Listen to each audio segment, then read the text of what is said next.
Hello, Puget Sound community. This is Jake Nelko from Career and Employment Services. Today, as another installment of our Ask a Logger series, we're joined by Paul Morris, a communications major from the class of 1995. Paul is currently serving as Deputy Director for Elevate Oregon in Portland, which you'll hear more about in a minute. Thanks so much for joining us, Paul. Oh, it's my pleasure. Thanks for the invite. You're welcome. And thanks to students who are choosing to join us as well.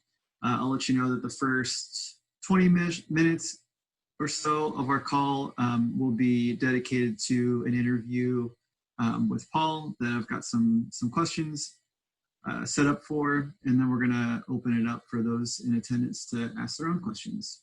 So let's just jump right into it. Paul, could you start by describing your job and employer? So let me start with my employer, which is Elevate Oregon, and we are a youth-serving nonprofit in outer Northeast Portland, and we serve youth from about fourth grade through the end of high school, through one-to-one relational mentoring, and an embedded classroom curriculum, which means that our program is actually a part of the school district, the Park Rose School District's daily class curriculum. It's so Elevate Oregon is an elective that you could take if your schedule allowed or you chose to, but you do not have to be in our daily classroom to be a part of Elevate Oregon and participate in the mentoring that we do. And it is our teacher mentors, so our program team is delivering programming, really year-round, free of charge, focused on character qualities and life skills that are really important for success now and long term. So that would be things like good decision making, communication, resilience, work ethic, those kinds of things. And I think that and then you couple that with mentoring, having someone who is a consistent presence, who can hold you accountable, help you plan, be supportive. That's really what Elevate is about. And in today's day and age, those character qualities and life skills and that ongoing consistent support is really crucial. And fortunately, we've been able to shift our work to, into the remote environment so our kids aren't missing out. Looks a little bit different for sure, just as it does for everyone. But we're still delivering our programming on a very consistent basis. So in my role as Deputy Director, I have a portfolio that focuses on three key areas. One is on our organizational development or fundraising. So I oversee all of our fundraising from our plan to implementation. We raise about $1 million a year to fuel our organization, and that pays for our staff and everything that we do to deliver our programming. So then the next piece in my portfolio is related to communications and marketing, and so I oversee all of that and the plan that we have to raise awareness and communicate with the broader universe about who Elevate is and what we do. And then the third piece of my role is in our day-to-day operation. So that covers everything from writing checks to vendors to onboarding new employees, helping people navigate their benefits, calling the building management if something's going on, and supporting just our ongoing operation. I'm part of a 3-person leadership team, myself, our executive director, and our program manager. And I oversee one full-time person and the occasional volunteer or intern. And then we have a board of 8 people that, they provide guidance and governance to the organization. I've been at Elevate, it'll be 4 years in January, and I started there as the development director, just focused on fundraising and communications and marketing. But we're a small organization. There's only 9 of us in total on staff, and a majority of the team are focused on program delivery. So it just happened that, in kind of the day-to-day work, given the amount of experience that I have in the nonprofit field, working in this field for 26 years now, mostly in small to mid-sized organizations, I just kind of took on the administrative work, and it's now part of my regular portfolio. Okay, cool. Thanks for that overview. Yeah, it's kind of helpful to even just envision how a nonprofit works, which I'm sure is something that our student guests are interested in learning about. So yeah, I'm interested in learning about that because no 2 days are the same. I'm sure. Well, so I know that by perusing your LinkedIn, it's clear that you've had a career in development leading up to this point. So tell us about how you briefly how you got from finishing at Puget Sound into the work that you're in now. Yeah, well, so it's a funny story, and it's absolutely true. I could not get hired cleaning swimming pools for a summer. Between my junior and senior year at UPS, I decided to stay in Tacoma. I'm originally from Beaverton, Oregon. Decided to stay in Tacoma. I had a really phenomenal work-study job on campus. I worked in the AV department of the library, and it was awesome. And that was a job that allowed me to participate in the extracurricular activities that I had, and I was not going to give it up.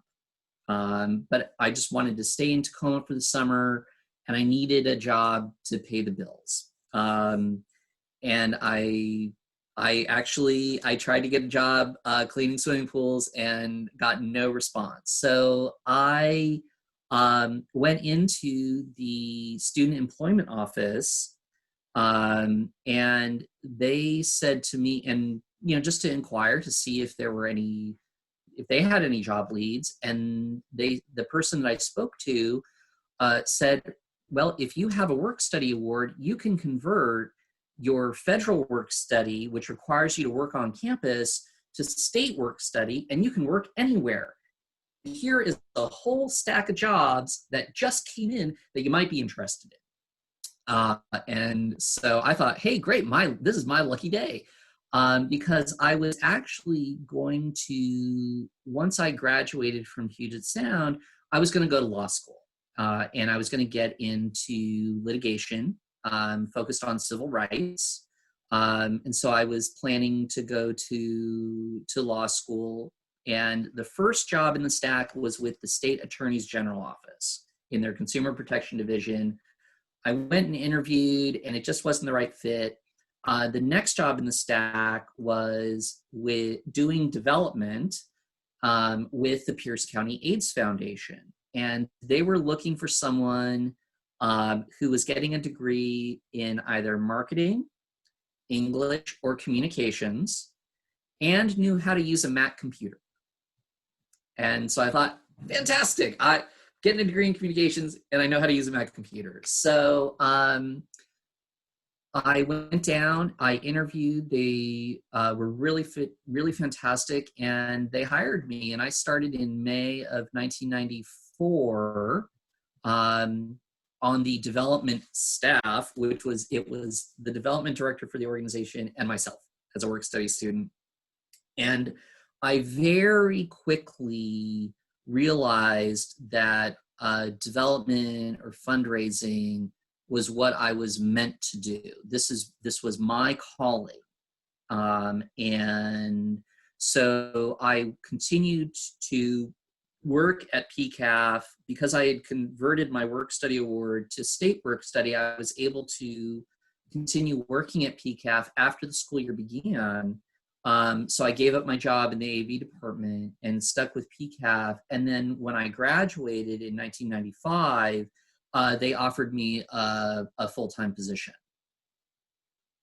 And so here we are. Cool. That's a good story. I'm glad you mentioned that off-campus work study because, yeah, in so many words, that kind of thing still is an option for students to use their work study off campus, and I think that that's a great way to get experience beyond campus and aside from the internships that we're always thinking of first and foremost right now. Yeah. No, it was great, and the student employment office, they were incredibly helpful, and just the different types of jobs that were available was really impressive. My parents, I realized that this was my calling, I wrote a note to my parents saying that I was not going to go to law school, and the letter got here to Beaverton, and I think that my mother knew that something was up and she saw in that note, I'm not going to law school, because I got a call that same day. And the first things out of my mother's mouth were, what do you mean you're not going to law school? And so I was able to share with her, what I was experiencing and why, this was right for me, and it's turned in, it's been great. Working in the nonprofit field is incredibly rewarding. Great, and I'm sure your story is similar to a lot of other people's. Law school is kind of a common, familiar direction that people are thinking about, and then they learn about something that they weren't familiar with, and all of a sudden plans change. So that's good. Always good to hear those examples. Yes, exactly. So what advice do you have for current students, or if there's a recent graduate that's watching who are trying to take their first step into a similar line of work? So what I tell people who are interested in coming into the nonprofit space, especially if they want to do fundraising or development, is volunteer. Find a cause that you are passionate about and connect with that organization, with an organization that you feel comfortable with, and ask to volunteer in the development department or with the development person, whoever is in charge of it, because that is a really low stakes way of getting some great exposure to the business of fundraising and development and philanthropy. And anyone who does development that, gets a call from someone who is really interested in doing that, if they have like any common sense, they will say, yes, absolutely, please, very much, and thank you. Because it's an important skill set, but there's a lot of mystery or misinformation or assumption about what fundraising and development is and how you can plug into it. It's not all fat cats and socialites and, asking people for money and trying, twisting their arm or having to be persuasive. There are lots of ways to participate in the development process, and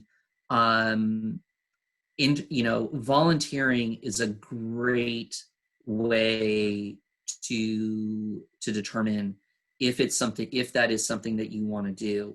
I would also say, internships are another good way. I don't see a lot of development internships, at least in smaller to mid-sized organizations in the Portland area. I'm sure there are, but they're not always very well advertised. I would also suggest looking up professional associations that serve development or fundraising professionals. And there are a few national or international organizations where they have a local chapter, or there's, a local organization. And I would not hesitate to call and say, hey, I would like to volunteer. Can you direct me someplace? And they should be able to do that. But yeah, that's how I would recommend getting into fund development, because I've only, in 26 years now, I've only met maybe 3 people who got into nonprofit fund development on purpose, right? They set out to do that work. Everyone else I know fell into it in some other way, from some other path, and they learned that they loved it. They loved the challenge of it, meeting people, being able to facilitate good work and impact in their community, and they stuck with it, right? So it really doesn't matter what your background is.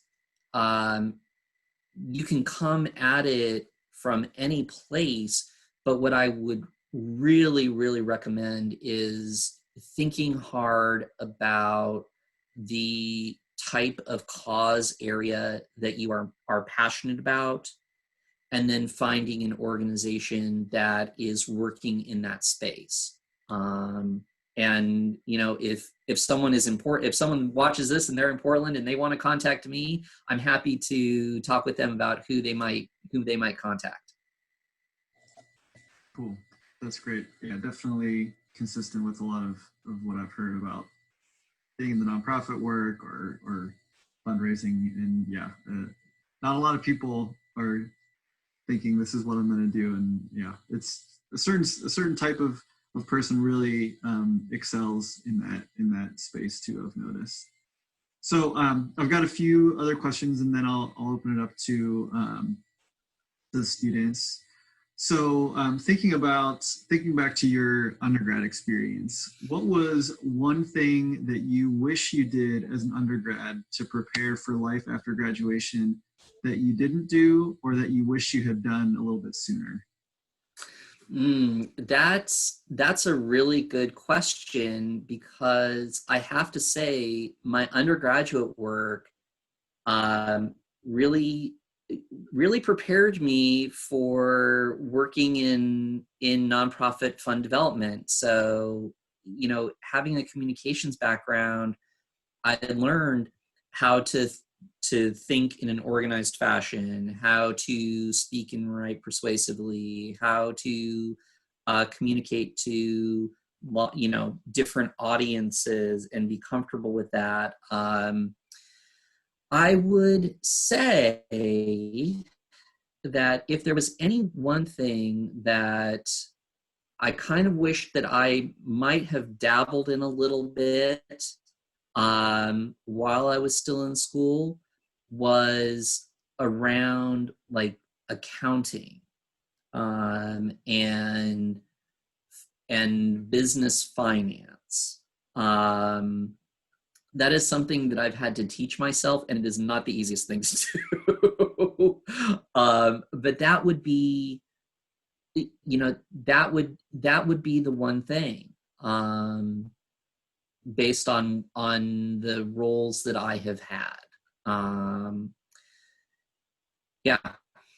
Yeah. Otherwise, like I said, I came to it. I realized within about 3 weeks that this is what I was meant to do. And, it's been 26 years and I've worked, I've not ever thought about leaving the nonprofit space to do something else. Cool.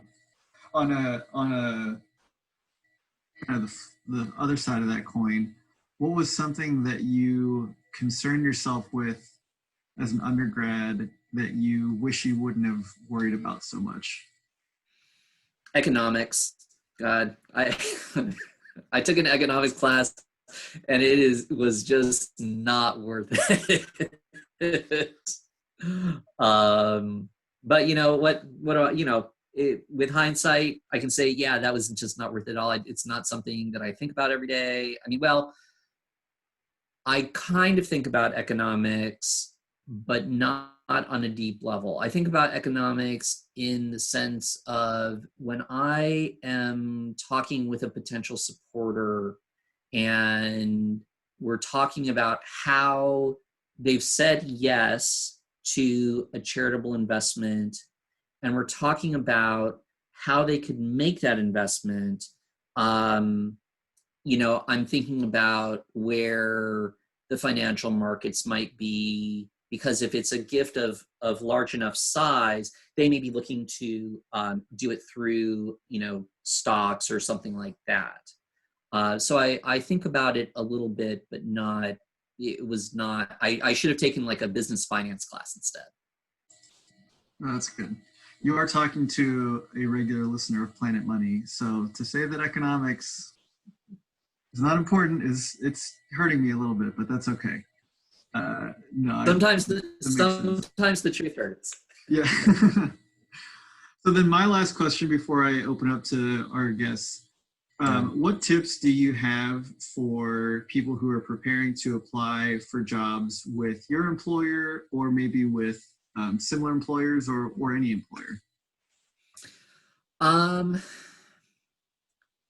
I think that what's really valuable is doing your homework about the organization initially and really understanding what the organization does, and link your passion, be genuine in your interest in that cause area, right?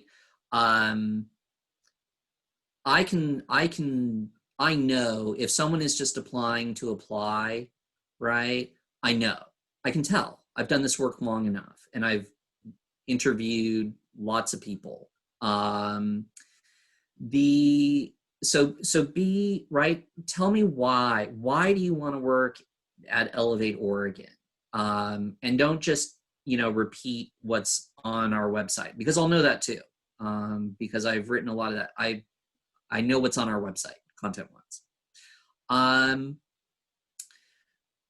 Show me. I would want to know how your skill set, even if this is your first job, try to draw some links for me between what you've studied and what the nature of the work is.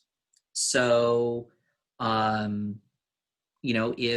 if you are really well organized and you multitask well, and that shows up in your, in the degree work that you were doing, draw that line for me, right? So, because I'm going to ask about it. And if I can see that on paper, then that makes it a lot easier for me to say, yes, I want to talk with this person further.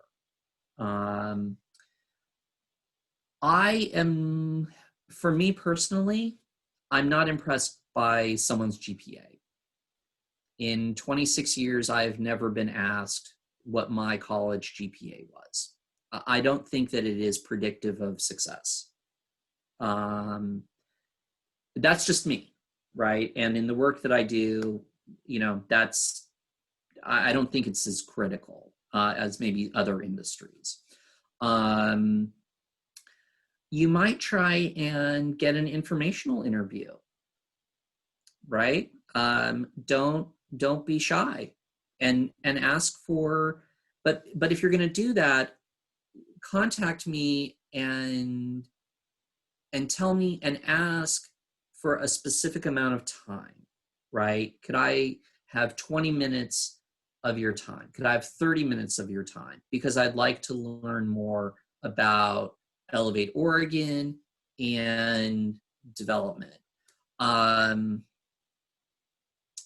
Yeah, I think that those are some key things that someone could do, especially in a new, right, sort of a first role, or if you've been doing something else and you want to switch to development.